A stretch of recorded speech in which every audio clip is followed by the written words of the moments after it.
Okay, so in this video, I'm going to show you how to do your own block lettering. So let's say I want to, and you can do this directly on your map, although I would, practice it first. So what I want to do is think about the X height and the baseline grid. And let's say the letters, just for the sake of my video, because I want you to be able to see it. It's going to be 2 inches tall, and certainly your letters can get a lot smaller. I'm going to, and it's kind of like penmanship paper, right? So you have, this is the baseline grid, this is the bottom where everything kind of aligns on. And here's the X height, which is actually, let's make this the cap height, which is the height of like a full capital letter. And let's say my X height, which is the height of a lowercase, because they were all going to kind of be aligned. I don't want to make it exactly in half because I think it'll be like too long. The ascenders will be too long. And the ascenders are kind of like the lowercase letters, like on a D that go past the X height, right? So if you've looked at the other video of the anatomy of the typography, this would sound familiar. I'm gonna make it 3/4 of an inch from the top. Okay, so here's my baseline. Oops, baseline. Here's my cap height. And here is going to be my X height. And that's kind of like essentially what you need. Although if you have like a Y at the end and then you have like the descender, I think that's what it's called, X height. Okay, so we can also think about that. So let's say the descender will go another 3¼ inch. So essentially I'm making up my own font right now, and I'm going to start off with block letters. Okay, which means it's not going to be fancy. There aren't going to be any serifs. And let's write the word. Let's just do Miss Park. No, let's not. Let's do Miss Parky with a Y at the end. Just want to have. So we got capital letters. We got PARK. We got. Let's see, Miss Park. Let's do Miss Park Lee, L-Y, because I want to do like a thin letter here too. Okay, so basically, if they were italic letters, you know that they would go on an even slant, right? Italic letters would go on an even slant, and all of those slants would be at the same angle. For us, we're not going to be doing italic letters the first time. Let's just have them go kind of just straight up and down. So if I wanted to make it straight up and down, I can measure it in. I'm just going to kind of eyeball it. So here, I'm going to give myself just some guidelines to help me remember that this is straight up and down. Also, I might not fit all of Miss Parkley, so let's see where I get up to. We'll just skip around and not write. Let's start with an M. So if I wanted to do an M, and I can kind of have the M fill this space, I don't want to just have like stick letters. I want to have them become block letters. So I do want to think about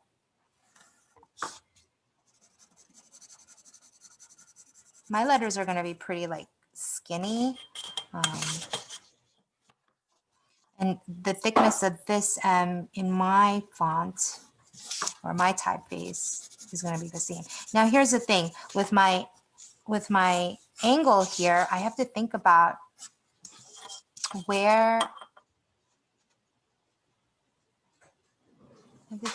this is a midpoint, how would those angles come down and meet?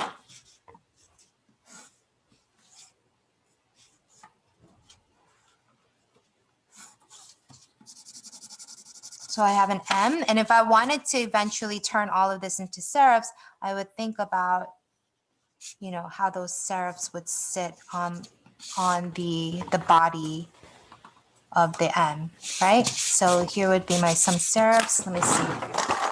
I'll use my orange pen here to see. So if I wanted to turn this into serifs, I would eventually add these serifs on the end.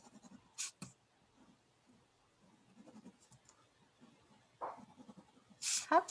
But right now, again, I'm just focused on the block letters. There are some block letters where, you know, if you had like an M where there were almost like multiple vertical lines coming down, the first line would be thinner, and then the second line thick, and then it would have a thin, thick, kind of alternating thing happening. I know you've seen that. But for me, in my world, everything is going to kind of be uniform size. So here's a lowercase s, and this applies to capital S also. So in my lowercase s, it is going to sit, because M and S have so much space inside them, they can sit pretty closely together. So if my S, and I'm thinking again about like that overall kind of space it sits in. I know like if my overall S were to sit like in this big giant square shape, it might be a little too like wide in comparison to the S. So I do want to think about maybe the lowercase letters are all going to be about 1.25 inches. Now I have to start really thinking about that uniformity, because I'm going to keep repeating that uniform. Like if once I get to the A, K, Y, where it has that kind of like rounded inside shape, I forgot the terminology, bad Miss Park, you're going to really start to think about that 1.25 inch width. Okay, and the same thing kind of with the capital. The capital, I just did it arbitrarily, but it ends up being 1.75. Not including the serifs. Okay, so in here in my S, I want to think about, is my S going to be perfectly even where it starts to flip the curve? Or is my S going to be, is my lettering going to be one of those things where the top of the S is smaller than that? And whatever happens here, it's kind of something that has to stay consistent. For me, again, because my letters are not so clever, the M, they're the same thickness. I'm going to just make it even here also. So this is 2 inches down. So that's midway, 2 inches. And I'm going to include that. I'm going to make that line go all the way across because I'll probably use it again. So in here, I'm thinking about the outside of that S first. And then in here, this is kind of where it would cross over. I'm thinking about that negative space. Oh, sorry, I was on this conference call. Okay, and then thickness of the S, you're really gonna try to keep it even with the thickness that you have here. So here's a little tricky. The inside has to become the outside here. So I'm gonna do one of these things. Okay. This is my S. Again, if I were to add like serifs to this, it would probably end up being something like this. Okay. My dot. Okay. It would be really the same thickness as that. Let's do a K. Let's do the P. So P, we said 1.75.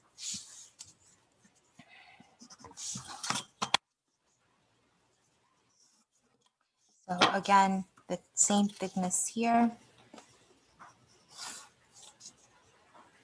Same thickness here. So my P can really go, so this is my P can go either, I really have to think about this. What is a good shape for it? Which line should it use? So I think what I'm going to do is think about the evenness of this middle of this S here and use that, because I think that's a good proportion for me. Again, these thickness of the letters is still very uniform, and certainly you can measure it out. Here's P. A, again, the A would go all the way up to the top of the S here.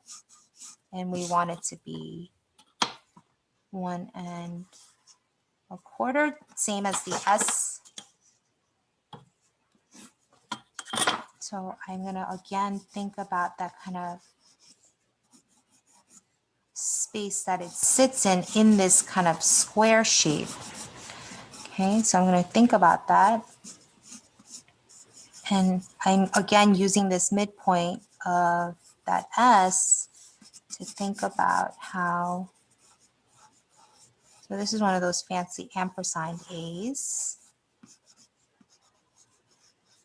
Is that funky? That's a little funky. That doesn't look like an A. So I wouldn't maybe, no, I would make this the bottom of that curve. So it would be like that. So I'm still referencing that measurement as something, but you know, again, we have to think about the aesthetic and the legibility of that letter, because that ampersand was a little looking like a backward 6. You could have something like this. And so if there was a little,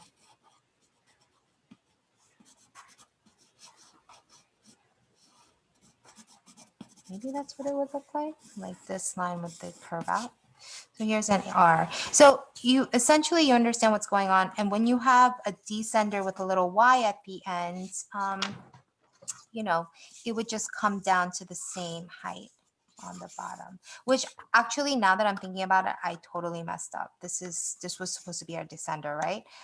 Anyway, so our descender would just go down a little bit more, and it would just always, if you had a Y, it would always, or a G, J, you would use those, okay? So I'm gonna stop the video here. That is hand lettering for you.